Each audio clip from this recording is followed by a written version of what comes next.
Of course, every manufacturer seems to be jumping onto the people mover bandwagon at the moment, and Renault and Chrysler both claim that they're the first.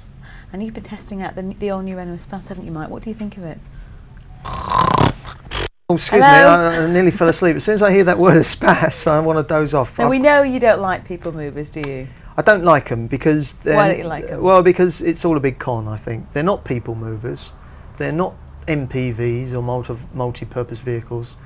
They're minibuses. Now, come on, Mike, because that's not what the manufacturers would have us believe. You know, they tell us that it's a totally new concept for the 90s, don't they?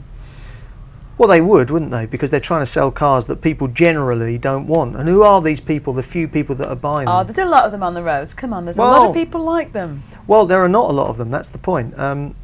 If you're a sad man like me and you sit up all night studying the sales figures for various types of cars, you'll see that they sell in very, very small numbers. And whenever I see, you know, if I see a woman driving one, I think, poor old cow, look, she's just dropped the old man off at the station. She's just off for a coffee morning with the girls. And it's, you know, she might as well have married woman written down the side of the car. When I see a bloke in them, I mean, it's even worse, because it's obviously he's escaped from the missus for a couple of hours, and he's an equally sad Now, the point is that these cars are really created for a market that doesn't really exist. People who want a car that can accommodate 4, 5, 6 children are not the people who can afford a £25,000 car or thereabouts. Right. People who want to transport 4 or 5 children and the car is jam-packed with kids, then have another problem. Where do you put all the luggage that goes with those 4 or 5 kids, or all the bits? Well, you put the luggage in the back and the kids on the roof rack. Well, I guess that's the only way to do it. Because I think the only sensible way to do it is to fill the car up with people, be they kids or adults, then send another car ahead with all your luggage. Because there's no way you can carry the luggage. That means they just don't work. Right, as far as you've been driving two of them. I'm You've been looking at the Renault Espace and the Vauxhall Sintra. So come on, Espace first. Being, you know, objective about this now, put aside your personal feelings for a minute. What do you think of the Espace? Well, I'll tell you what, Renault, and I'm very grateful to you, Renault, took us out to the States, to Las Vegas, I think. They dropped us in the middle of the desert and they said, drive these things. Drive at 60 miles an hour in a straight line, the new Renault Espace. I mean, talk about meaningless exercise. It didn't tell you anything about the car. All it really taught you was how to fall asleep for 50 miles at a time and still somehow remain on the road. I was bored to tears. It said nothing about the car. In fact, I find it quite staggering that even though we were driving in a straight line at such low speeds, the diesel versions of these Renault Espaces were still managed to chuck out a load of black smoke. They said because of the poor quality diesel fuel available to them in the States. I hope that's the reason. Great interior this car's got. Really fantastic interior. It's incredibly functional, well thought out, isn't it? Yeah, but I mean, again, you see, I'm not sure that you need I'm not joking. They say you could, if I had a briefcase, if I'd ever owned a briefcase, I would have tried this out. They say you can put your briefcase in the hole in the dashboard at the front. I can honestly say, I talk to a lot of people, and I can honestly say I've never met anybody who says to me, you know what those bloody car manufacturers should do? They should put a bloody hole in the front so I stick my briefcase in the dashboard. It's not something that people want. Whoever thought of that was the guy who decided that you could have business meetings in the back of a people mover by turning the chairs around as well. Because if you were to have a business meeting with some important clients, would you have it in the back of your MPV? I think not. And again, you've fallen into the trap of calling it an MPV. It's a minibus. And no, you wouldn't have a meeting in the back. Slap my hand. I think I should. And let me tell you another thing about this Renault Espace. It's got this great CD player, and it does sound quite good, although not the best, I've got to say. The sound system in the Volvo C70 is far better quality than the sound system in the Espace. But the beauty of the sound system in the Espace is that it's all separated. It's components scattered all around the car. So that means that unless the thief wants to actually dismantle the car, he can't nick the stereo. Of course, that might mean that the thief might just take the lot, you know, the car, the stereo, everything with him and dismantle it later. But putting that to one side for a minute, guess what it's got in there? I actually wanted to change the CD, and I'm sure this wouldn't happen if you got used to the car, but I couldn't change it, and my co-driver couldn't either.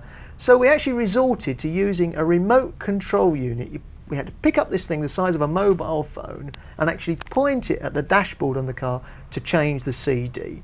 Now, just what you want in a car, isn't it? Just the thing you want. Another piece of hardware in the car. You got your mobile phone, you got your remote controls, you got your laptop computer, you got your fax, you got your CDs, and now they give us something else to worry about. I mean, can we just return to the days where there are simple CD systems or stereo systems in cars, and we just do away with all this technology for the sake of technology? Let's calm you down now. Moving away, America's obviously I get emotive about it was these a stressful time for you, obviously. You've driven the Espace on British roads since then, so what was it like? How did it handle? Well, after I was given a good kicking by the people of Renault, they invited me back and asked me He's about to get another good kicking after this, isn't he? They asked me to drive it in Britain, and they said, well, maybe you'd like it in different circumstances, more typical circumstances. What, Cornish, you mean? And well, yeah, I mean, I actually drove one day in a straight line, and honestly, I was driving for a long, long time, you know, with my knees steering the car. Not that I recommend anybody does that, because it was just a ridiculous exercise. Okay. In Britain, different story. Roundabouts, roads, yeah, and it's a great car. I still don't like this driving position. A lot of people say the great thing about these vans with windows is that you can actually you're sort of raised from you're off the ground and you're looking down on the traffic ahead. Well, so you are in a 40-ton truck, you know, or in a double-decker bus. You know, I like to actually feel at one with the car, and I don't like being perched up like this. You're still in this strange driving position.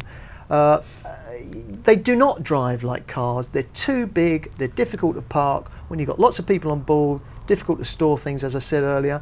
And it would take a lot of convincing for me to even think about going out and running one of these cars. And I speak as somebody who is the ideal candidate. Renault have said that the people who are going to buy the Renault Espace are people on the sort of income that I've got,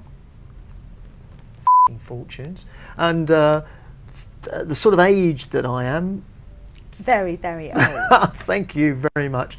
Couple of kids, which I've got, and you know, occasionally I go out with other friends and their kids. So quite often I need to be in a position where 8 of us are going somewhere. Man, yeah, he's trying to say. He's a family man. I'm a boring family man, but I don't need to drive a van that says boring family man. I'd rather drive something a little bit more exciting. And quite frankly, I'd rather say to one of my mates or the wife or my 8-year-old kid, here's the keys, we'll see you there. These things are overpriced, and to me they are the greatest con in the motor industry of the 90s, because what they're really doing is creating a market that doesn't exist. Doesn't mean to say that technically they're not very clever and they're not very good cars and very able cars, but in terms of actually doing the job, they fail miserably, because like I said, put all the people on board, you've got no luggage. Put all your luggage on board, you've got no room for people. And what's more, when you do put all the luggage on board, you're not hiding the luggage. Luggage should be put in the boot away from thieves.